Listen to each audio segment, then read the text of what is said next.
Oke, assalamualaikum warahmatullahi wabarakatuh. Bismillahirrahmanirrahim. Bertemu lagi dengan saya peternak Google. Kali ini saya akan bukan membahas sih, kita sedikit sharing saja tujuan dalam beternak ayam, khususnya ayam kampung. Nah, ada berbagai macam metode yang bisa kita aplikasikan, tergantung mungkin dari tujuannya beternak ayam kampung itu seperti apa. Kenapa saya bilang seperti ini? Karena kalau tujuan saya pribadi di peternak Google itu adalah bagaimana kita sebagai peternak bisa menjadi peternak yang mandiri. Nah, sudah mungkin banyak dibahas ya oleh para konten kreator peternak ayam lain. Apa sih maksudnya peternak mandiri di sini?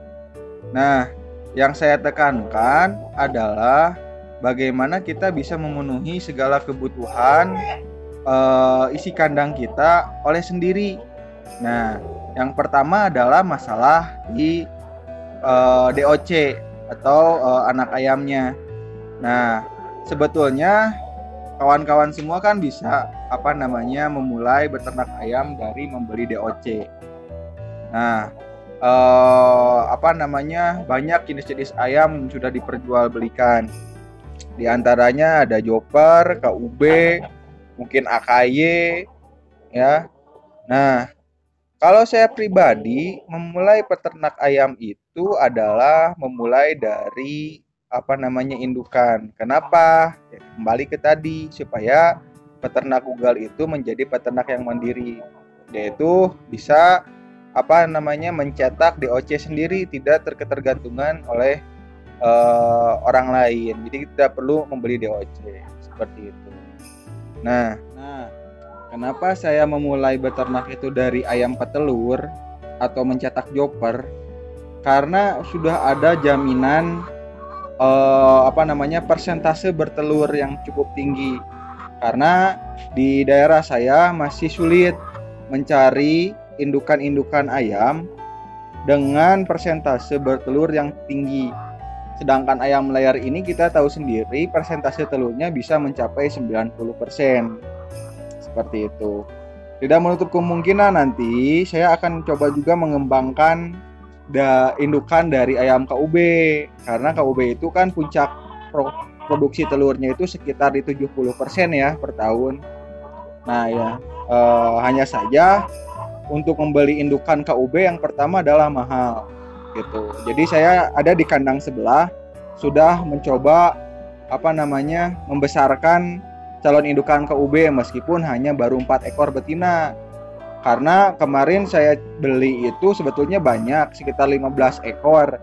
Tapi ternyata yang menjadi betina itu sekitar 6 ekor. Nah, sayang sekali 2 ekor itu mati bukan karena penyakit. Kandang baru terjepit ke pagar.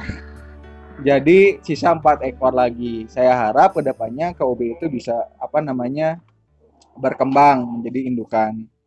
Nah, terus kenapa saya bikin joper? Yang pertama adalah pasarnya di sini juga cukup diterima oleh konsumen untuk ayam joper ini.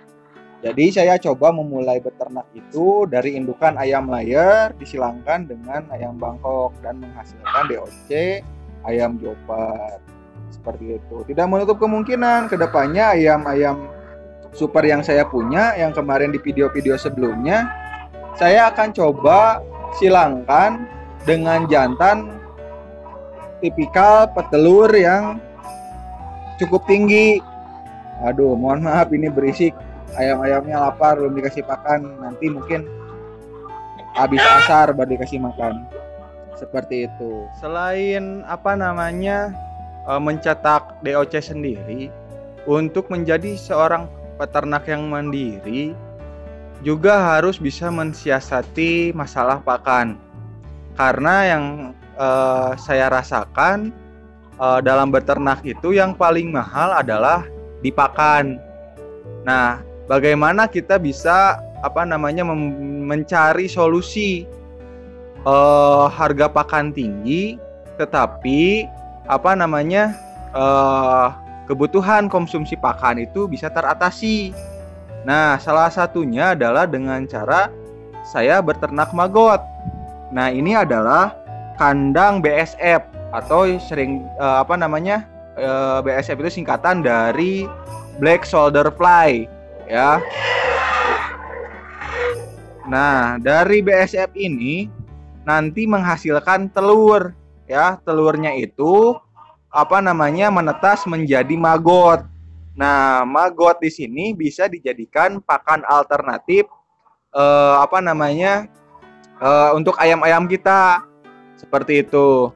Selain untuk dijadikan pakan, maggot ini bisa mendaur ulang atau memproses kohe-kohe ayam sehingga kandang kita tidak terlalu bau, seperti itu.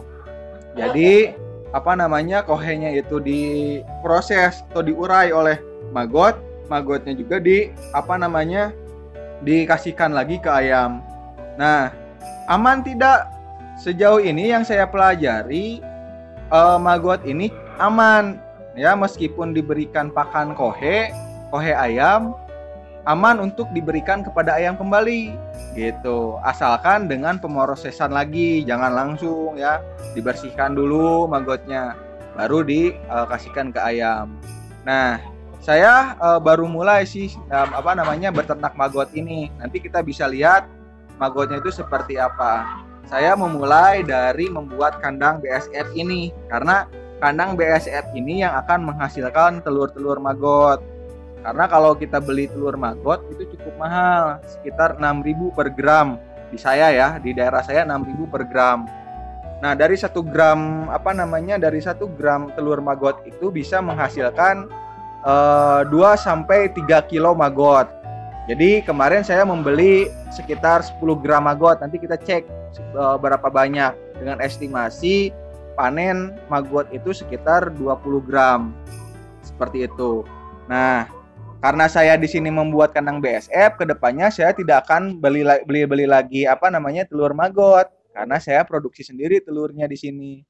Nah, BSF-nya itu dari mana? Sebetulnya panjang prosesnya untuk berternak BSF ini. Mungkin saya akan buat konten khusus untuk membahas BSF ini. Seperti itu. Sekarang kita cek ke biopon maggotnya seperti apa. Ini adalah maggot, ya, yang ditetaskan dari telur BSF tadi. Nah, maggot-maggot ini saya kasih pakan kohe, ya, kohe ayam. Jadi saya kohe ayamnya saya kumpulkan. Sebetulnya nanti akan biopon ini akan berada di bawah kandang ayam pembesaran. Hanya saja harus membuat biopon khusus untuk disimpan di bawah kandang ayam pembesaran. Ini untuk sementara sambil saya belajar di maggot, saya buat biopon khusus. Nah, bioponnya ini khusus untuk membuat biopon migrasi nih. Jadi si bioponnya ini agak sedikit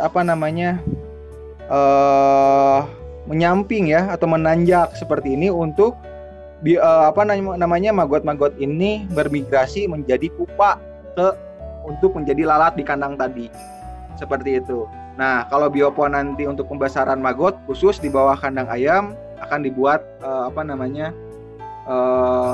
kotak saja, tidak ada tanjakannya seperti ini, seperti itu. Nah, memang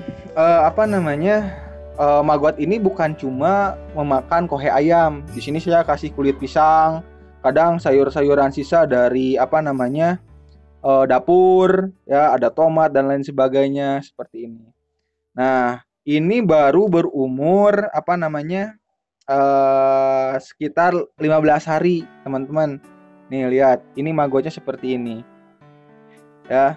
Ini baru 15 hari. Kapan dipanennya? Kalau dipanen untuk diberikan kepada ayam, ukuran idealnya itu di umur 28 hari. 28 hari itu ideal untuk dikasihkan ke ayam, karena maggot-maggotnya akan cukup besar dan bobotnya juga akan cukup besar. Ini bisa dijadikan makanan selingan untuk menekan pakan kita. Misalkan kita memberikan pakan ayam itu sehari 3 kali nih, pagi, siang, sore. Nah, maggot ini bisa diberikan untuk selingan, berarti di siang hari atau misalkan di sore hari. Bagusnya sih di sore hari. Kenapa? Yang pertama, kalau kita kasih maggot duluan, nanti pakan pakan adukan kita nggak akan dimakan oleh ayamnya, karena biasanya jadi ketagihan maggot seperti itu. Nah, ini kan bisa menekan harga pakan yang harusnya kita memberikan pakan sehari 3 kali, diselingi oleh maggot sehari, kita bisa menekan 1 kali. Nah, saya sempat baca-baca, maggot ini hanya bagus atau efektif diberikan 40% dari jumlah pakan yang kita gunakan. Nah, kenapa? Karena maggot ini hanya mengandung protein. Proteinnya berapa? Kalau tidak salah ini di 53%. Protein dari maggot itu 53%. Wah, sangat bagus ya, menjadikan pakan sampingan untuk ayam-ayam indukan kita, seperti itu. Nah, kadang-kadang nanti yang ini kan saya nggak akan dijadikan pakan. Jadi saya pernah kasih telur-telur ayam yang tidak menetas, itu menjadi gemuk-gemuk. Nah, tapi jangan dikasihkan ke ayam ya, karena yang namanya ayam tidak menetas kan bisa dianggap bangkai ya, takutnya membawa penyakit atau apa. Tapi sejauh ini sebetulnya aman-aman saja, tapi saya tidak mau mengambil resiko ya. Seperti itu. Lumayan kan, kita bisa menekan 40% pakan kita per hari dengan cara beternak maggot ini. Nah, selain itu, kohenya pun ini, atau kayak di kasgot ya, ini bukan kohe ayam lagi disebutnya, ini jadi kasgot. Nah, kasgot ini juga bisa dijual, kawan-kawan ya. Dijual ke toko-toko tanaman, itu per kilonya bisa di 2.500 sampai 3.000 ya per kilo ke tukang tanaman. Kan jadi bisa menjadikan penghasilan tambahan ya gitu. Selain bisa menekan pakan juga bisa menghasilkan uang tambahan. Memang menjadi menambah pekerjaan mungkin ya beternak maggot ini. Tapi yang namanya usaha itu jika ditekuni dengan serius gitu ya, terkonsep, termanajemen, insya Allah bisa menghasilkan seperti itu. Nah, itulah mungkin teman-teman sedikit cerita bagaimana saya membawa atau mengarahkan peternakan Google ini menjadi peternakan yang mandiri seperti itu. Semoga teman-teman juga bisa terinspirasi dari video ini, bisa membantu. Kalau memang ada yang ingin belajar, yuk kita datang ke sini, kita ngobrol bareng, kita sharing bareng, kita belajar bareng. Karena saya juga bisa dianggap pemula di main ayam, tapi saya meskipun pemula, saya belajarnya itu tidak instan. Saya mempelajari dulu segala seluk-beluk yang ada di metode-metode untuk beternak ayam kampung itu seperti apa. Seperti itu. Oke, sekian dulu video dari saya. Mohon maaf bila ada kesalahan. Barangkali nanti ada yang ingin sharing, boleh datang ke saya.